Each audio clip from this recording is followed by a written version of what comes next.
my name is Angel and welcome to another cozy reading vlog. As I open this, Maple has started playing with her toy.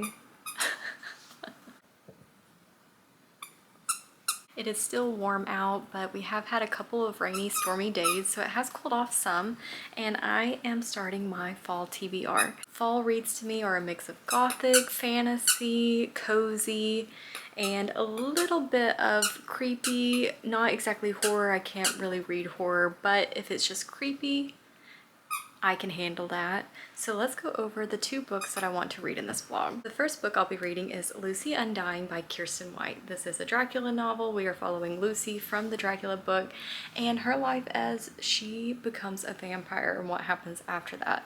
This is, so far I have already started this one, so interesting, and I'm loving the perspectives we're getting. We have a modern day perspective from a character named Iris. Iris is leaving her family. She wants no part in them anymore. It seems to be a very toxic situation, and we are getting bits and pieces of that as her chapters come through.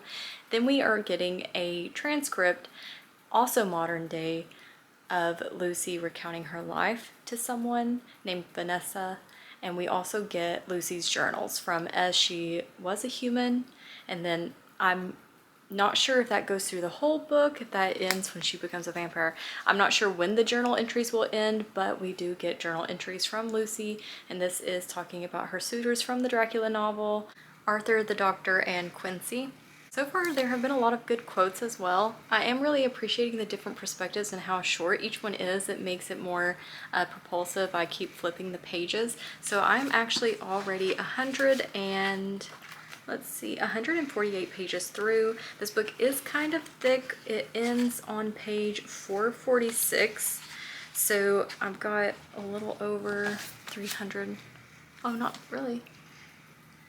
I've got like 300 pages left to read of this one. The reviews for this one seem kind of mixed. A lot of people say that the pacing is weird and the story kind of shifts halfway through. I haven't picked up on that yet. I'll have to see, but I am enjoying this one, and I'm enjoying the sapphic representation, the feminist takes we're getting on this story. Kiersten White always has a feminist take in her stories, at least from the ones I've read, that have to do with like her historical retellings, specifically the Darken trilogy, which I did enjoy. And yeah, I'm enjoying this one so far. The next book I'll be reading is The Witch of Blackbird Pond by Elizabeth George Spear. This one is a children's book, so it shouldn't take too long to read. It is 249 pages, and this one was written, I believe, in the 50s. We are following Kit, who has grown up on Barbados. Her grandfather has unfortunately passed away, and she is being sent to Puritan New England. Relatives live in the colony of Connecticut. There, she's greeted by the puritanical lifestyle and a woman named Hannah Tupper, I believe. Yeah, Hannah Tupper, an older woman who lives alone, is the only person who lets Kit be herself. The issue is they believe, the colonists do, that Hannah is a witch, and we get to see these witch hunts, how something as simple as being a little eccentric, you would be targeted. I read the introduction to this, which I really enjoyed. The introduction is written by Karen Cushman, who I believe is an author herself, and she is talking about how she did not read this book as a child. I think this was a lot of popular children's book, but I'm also reading this as an adult. But she was talking about how the parallels between this and McCarthyism and the witch hunts that went there. So think of The Crucible by Arthur Miller, and I'm really fascinated, especially with today. I think a lot of those issues are still relevant. It takes a brave person to stand up and risk everything in the face of something like that. We have vampires and witches. So while not exactly a fun witchy story, we do have the witch trials, which was an important part of history, and we're going to have the vibey colonial atmosphere, dark side of Puritanism, and I think that it will be a very good read. It is Saturday afternoon. I've just been chilling in my Boston sweatshirt and reading some of Lucy Undying, so I want to do another reading sprint of this, and then I'll get ready for the day. I do need to film a couple of videos. I guess I could do that tomorrow, but my hope is to get those videos filmed today, and I do need to make a thumbnail for my video I'm uploading tomorrow for fall releases. that I'm looking forward to. But right now, let's sit down and read some more of Lucy Undying. I forgot to show you on my bookshelf tour that I do have this little cart here that I was using for a TBR cart, but my TBR is too big and I don't do monthly TBRs really, so this just has my K-pop albums and then more like middle grade children's and nostalgic books. And this shelf here is where I pulled out the Witch of Blackbird Pond. I keep it right here in between The Never Ending Story and Beauty.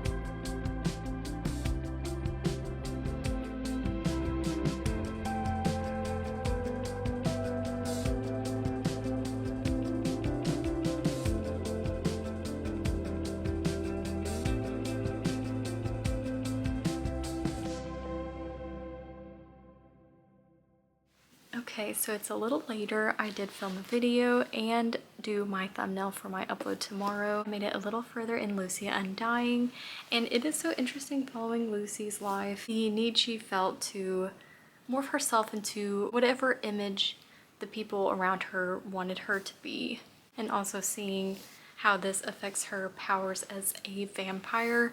It's been very interesting. I do feel for her. Her relationship with her mother is not good. Same with Iris. We follow generations of women who have bad relationships with their mothers and the effects that this has on their lives and their individuality. Lucy's mother wanted nothing more than for her to marry a well-off man. So she is loving all of the suitors. Lucy, on the other hand, is not. And she is just feeling like an object for these men, and that's not the role she wants to play. That's not the life she wants for herself. And we get a lot of that in Lucy's journal entries when she is chronicling her life before she is turned by Dracula and transformed into a vampire. Like I said, Iris also has not had a good relationship with her mom, and we're getting pieces of that as the story goes along. Iris is American, but she is in London trying to get our family's estate in order to make some money, hoping that there's valuables in these. There's a house in London and also one in Whitby, and she's hoping to find valuables, sell them quickly, and really just get away from that life and really just erase any association with her mother, and it seems like her father as well. So her whole family, just erase any connection to them.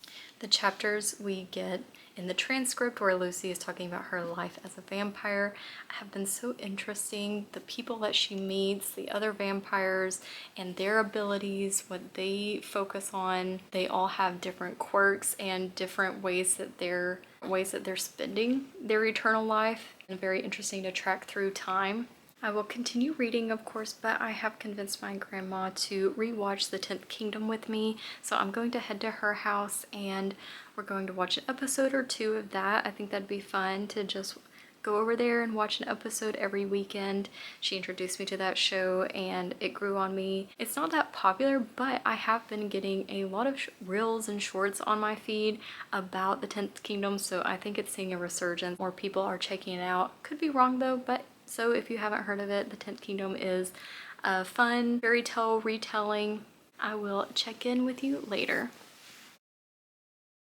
It is the next day in the afternoon. I have just been tidying up my apartment, which always takes longer than I think it will. Sweeping is so difficult when you have a pet that sheds a lot, and Babel definitely does that. I need to get a vacuum. I did get a little robot vacuum, but it doesn't work as well as I need it to, unfortunately. So I'm still having to sweep and run the Swiffer and everything else, but that's probably just the life of a pet owner.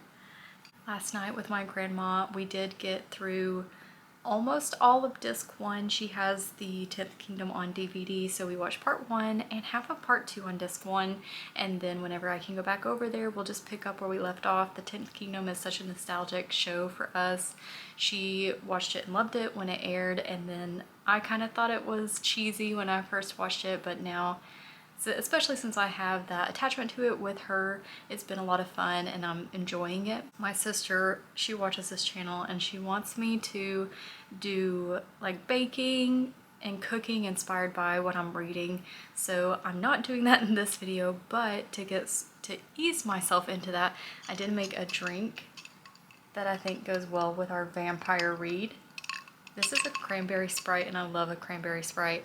So I'll put a clip here of me just pouring the cranberry juice and then some Sprite. That's what I do. Cranberry juice has 0 sugar. The Sprite does have sugar. I don't get 0 sugar everything, but I really love this drink and I did put it in my fall glass with the leaves on it from Anthropology. This is one of the icon glasses. I'm going to sip on this and relax after having tidied my place. It is Tuesday evening. I have just logged off of work for the night and I wanted to update you on my reading progress because I did end up picking up The Witch of Blackbird Pond and I have made it through to chapter 8, which is on page 75. Since it is a children's book, it is very easy to read and follow. I'm finding myself reading at least a couple of chapters. When I picked this up, I did start this yesterday, Monday, and now I am on chapter 8. This is following Kit.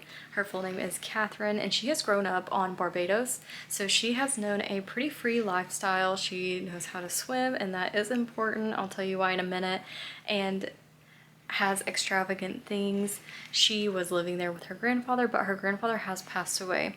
And Kit has booked passage to Connecticut to live with her aunt. The year is 1687 and the book begins with Kit sailing to Connecticut.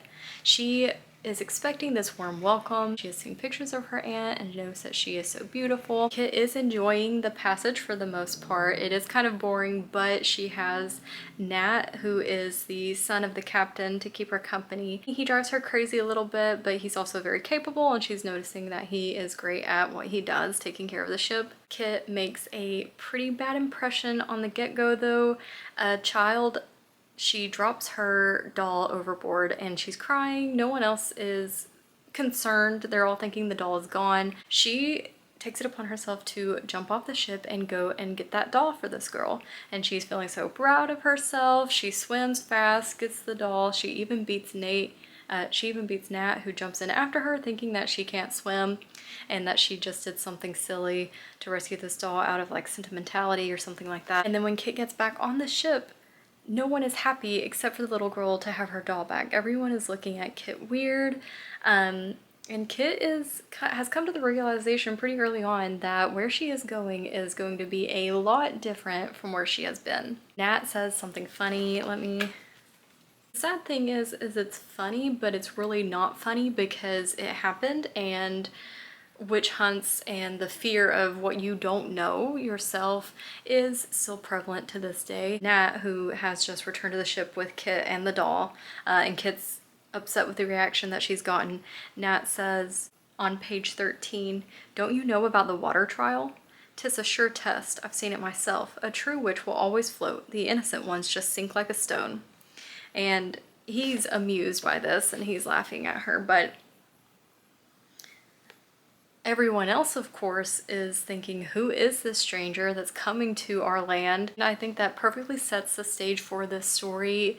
So far, Kit is just making these realizations that things are not like what she had back on Barbados. To be fair, Kit is 16 years old. She's only known the life that her grandfather had and could provide for her, and he unfortunately did that through owning slaves, owning a plantation.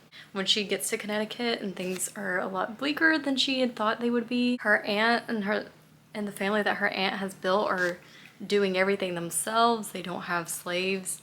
Kit is shocked and having to learn how to do this stuff herself for the first time. We are also getting talk of people who still support King Charles and are loyal to him versus people who believe that Connecticut should be its own thing, have its own rights. So that's been fascinating and it's been very important to Matthew Wood, the man of the household.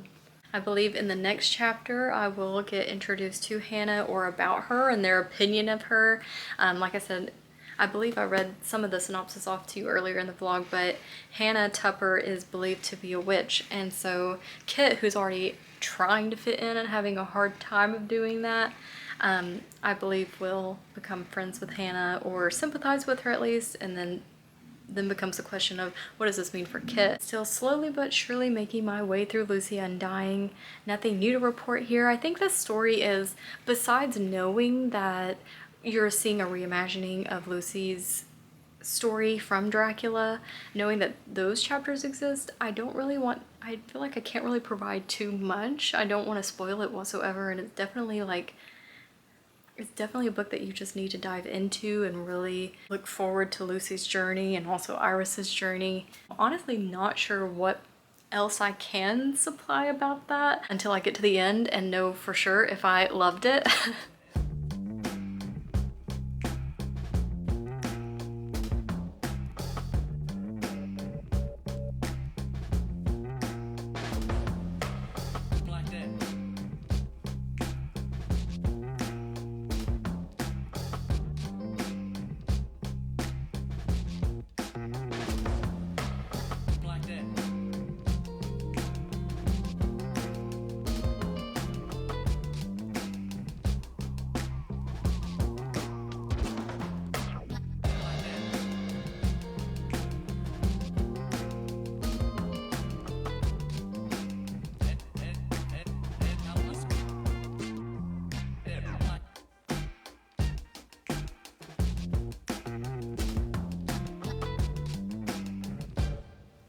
I owe you a big reading update, and I do apologize, this is going to be a very long reading update because I have finished Lucy Undying. To motivate me to finish this book, even though I only had 20 pages left, I showered, drank a pumpkin cream cold brew, and quite literally forced myself to stay seated and finish this book. Why is that? Well, this book did a 180. I'm so disappointed to say that I don't know why this book is so long. I don't know why it feels like it ends in the middle of the book and then we go on a completely different story, and I'm just very sad to say that I didn't enjoy this one. I believe the last update I was talking about how we were getting a lot of insight into these mother-daughter relationships, which, you know, is a topic that I'm really interested in. Mother-daughter relationships are very complex and interesting to read about. I was enjoying that. I was also enjoying the look into Lucy's relationship with Mina and her view of the events of Dracula. I enjoyed that reimagining, and also the transcripts of her talking to her therapist in the modern day. That was also fun. Yes, I found some of the dialogue to be cringy in the first half of the book, but I could look past it because I was still enjoying reading it, the short chapters. I just wanted to keep flipping the page and I thought it was fun. But once I got to page, I think it was 295, it's like the story shifted. So it kind of reached a conclusion, and then it literally felt like it was ending, but then it wasn't. We were going on a deeper, I believe I mentioned, like, Iris's issue with her mother is this whole MLM empire, which was interesting, and also it becomes funny once you learn what the MLM empire is and was really doing. Going into that in the second half of the book, when we spent the first half of the book really focusing on Lucy, Dracula, and Lucy's relationship with herself and the people from the story of Dracula, it just felt like a complete shift, as if the two stories were warring with one another and didn't necessarily need to be a part of the same story. Maybe this book would have benefited from just being Iris's story told with vampires rather than being pitched as a Dracula retelling. And the cover is so gorgeous and beautiful, but having finished the book, I don't feel like this cover captures the essence of the story. I feel like it's a bit misleading, and I really don't believe that this needed to be a Dracula retelling, which is very unfortunate. I hate to just talk about bad parts of a book or anything like that, so the positives would be, I guess, the first half of the book I did enjoy, And when I was giving my updates, they were genuine. I was wanting to pick up the book. One of my favorite recent memories is having a beautiful, crisp day, the start of fall. It was the morning before I had to clock in for work, and I was able to sit down, have my coffee, and read some more of Lucy Undying. And I really enjoyed that morning. But again, once you get past, I believe the exact page number is 295. I could be wrong, but basically around that range, it was a complete shift. There are several great reviews on Goodreads. They are usually funny, and I really like that. So maybe read those reviews before you pick up this book. Or if you've tried to read this in the past and you DNF'd it before you reach the halfway mark, maybe consider this and maybe don't pick it back up. I don't usually give spoilers. I try to be as spoiler free as possible, but I am going to dive into some spoilers here. I will have spoilers on the screen here or somewhere, and I will keep that on the screen until I am done, so that if you don't want to be spoiled, you don't have to watch this part. You can skip ahead when spoilers comes off the screen and know that it's safe for you to resume watching. So about the dialogue being cringe, the sapphic relationship in this book, the pet names they have for each other are My Little Cabbage and Butter Chicken. I guess that's supposed to be funny, and it has to do with how they met and kept running into each other, but I didn't care, and I didn't understand why it needed to be had throughout the whole book. Maybe it's just not my type of humor. So a lot of what I feel like Kirsten White was thinking was funny was not landing for me. I did not find it funny. I found it cringy, and it took me out of the story every time, because it's like, why is this old vampire talking like this? And I don't know. Also, Iris really, I feel like, hypes herself up in thinking that she can outsmart her family and this whole MLM empire, but she's not even, like I said in the first half of the book, she has gone more into Lucy's side of the story. So she is in Europe. She's not even in the United States where the empire is stationed to even take it down. She's just running away. I just found it a little bit unbelievable that she knows all the inner workings, and she believes she successfully killed her mother and has her mother out of the picture, even though her father is calling her saying, I'm seeing your mother. It's very obvious that Elle, the person she invites into the home, she is working with, or under the impression she's working with, to sell items from her home, her family homes. She doesn't put two and two together that Elle is a vampire, and also that Elle is actually Lucy.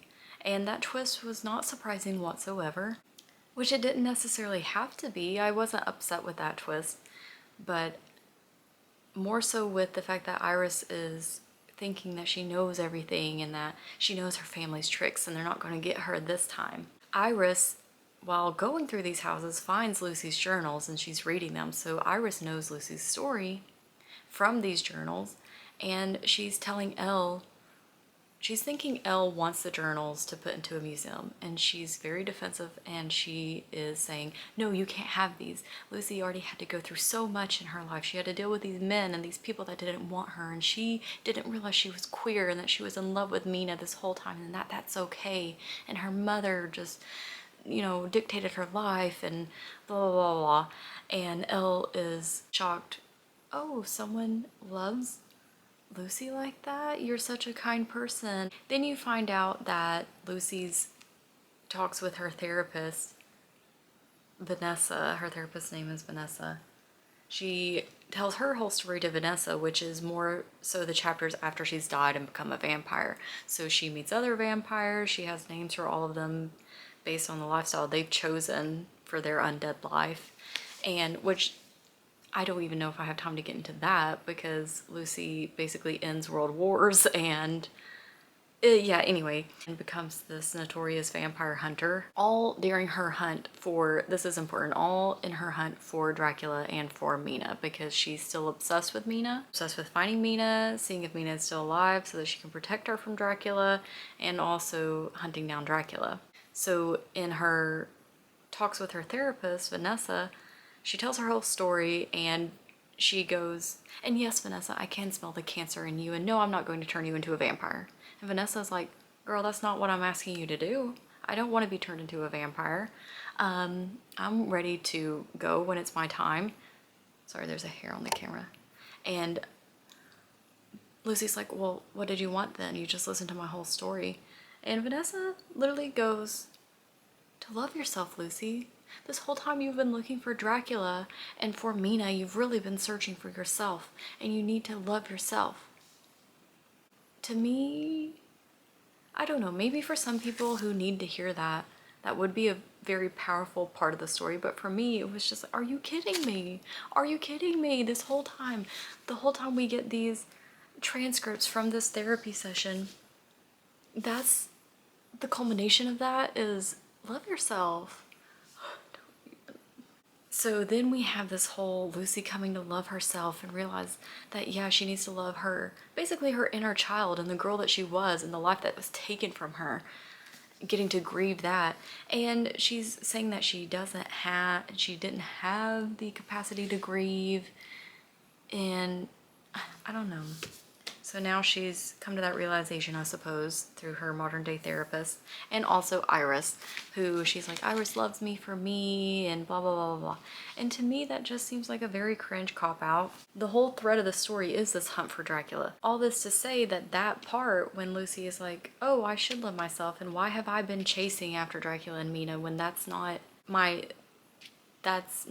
purpose? Why have I had my life revolving around these people that didn't care for me, that made my life horrible? And that felt like a conclusion.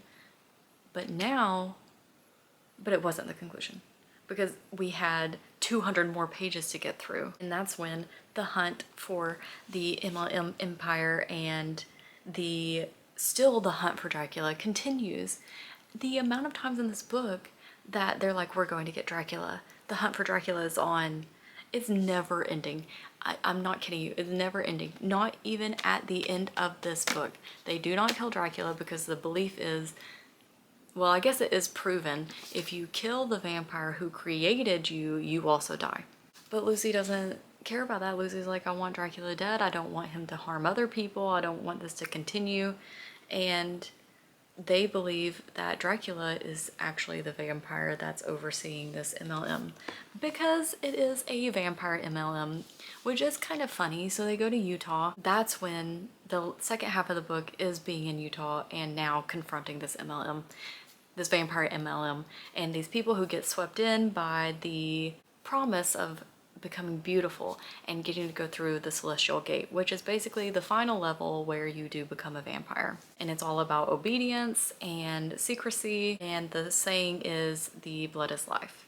I don't really have time to explain every little thing that happens. If this does sound interesting to you, I mean, read the book maybe, but it's honestly, I felt like at least more boring to read than it is to talk about. The idea itself is funny, but the book is not funny.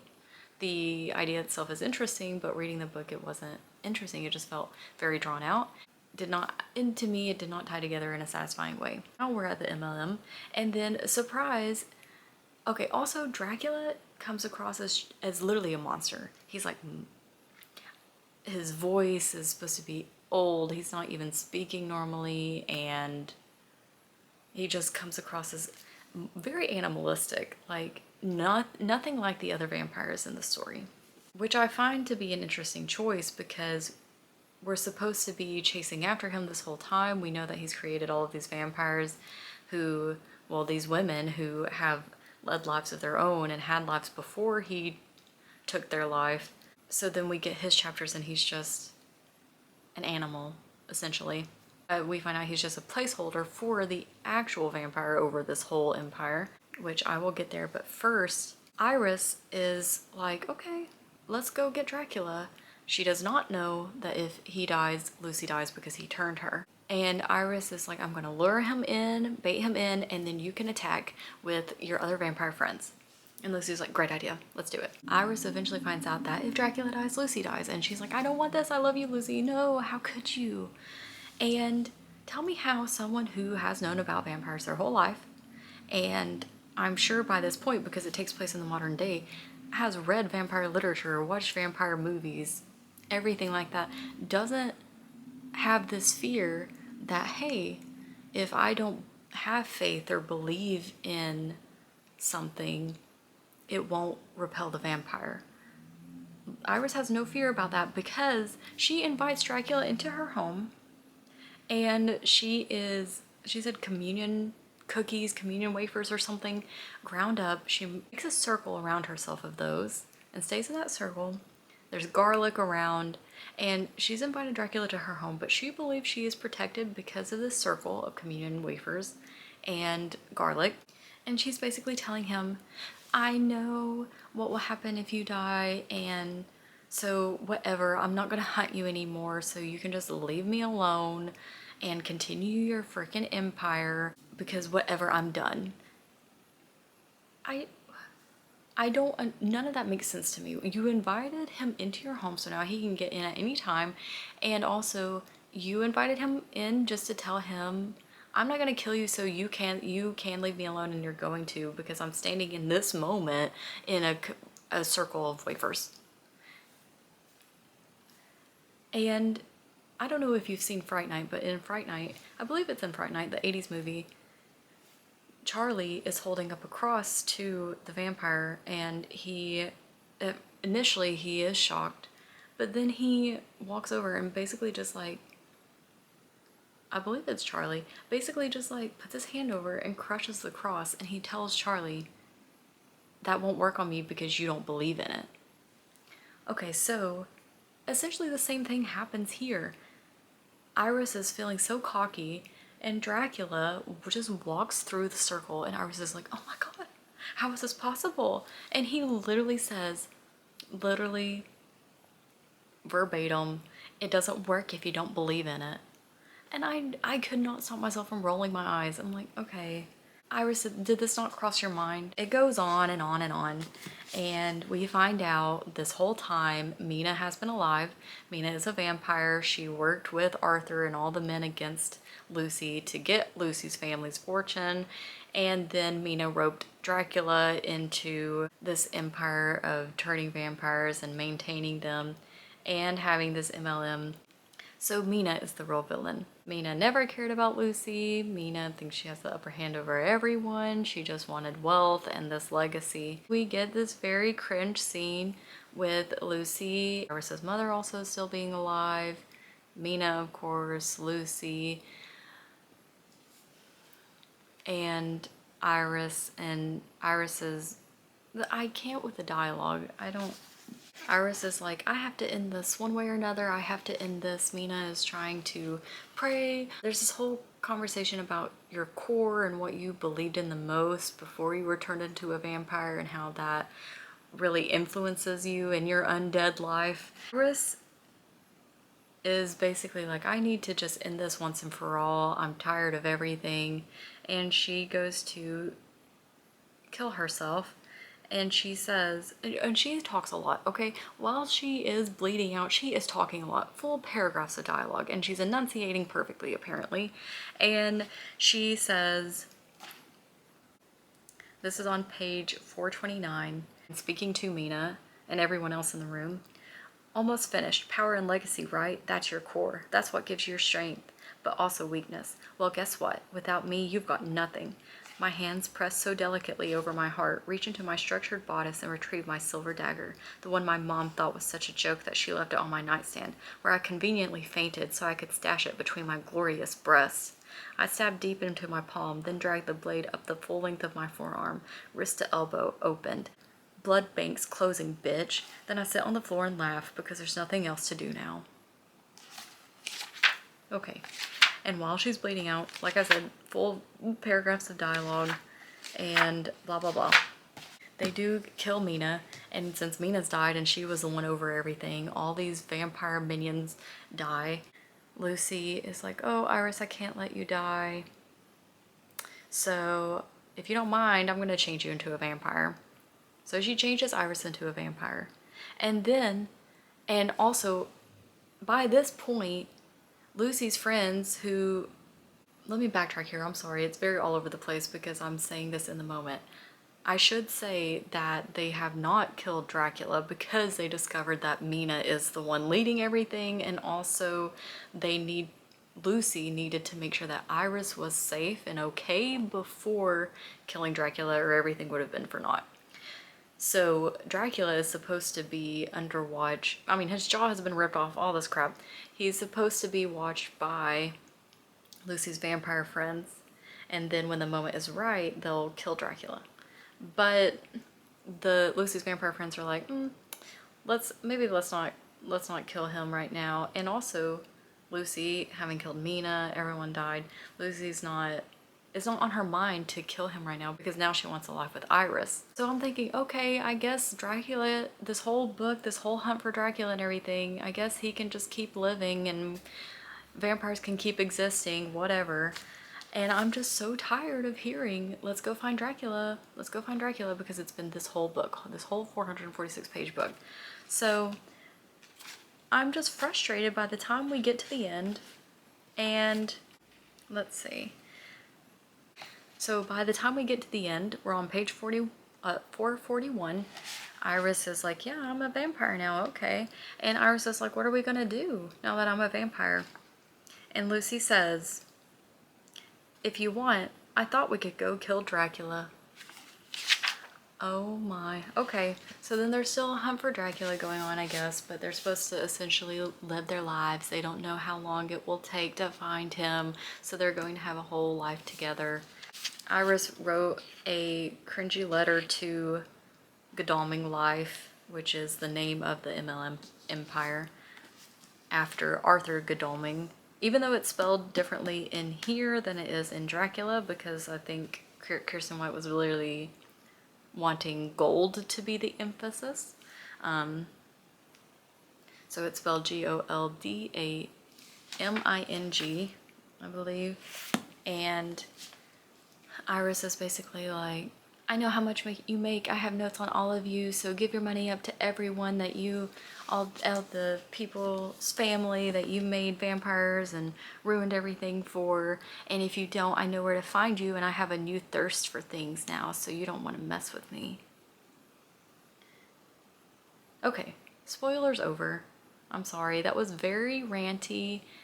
I haven't done that before, but I also have not felt such a reaction to a book before. I cannot remember. I mean, maybe I have, but I cannot remember, honestly. Reading a book and enjoying it for 295 pages and then having to force myself through 200 more pages. It's hard also to rate this one because I was enjoying it, but then I really was not enjoying it. So I feel it feels wrong to give it 1 star because I feel like that's for books that, like, the whole time I did not like it.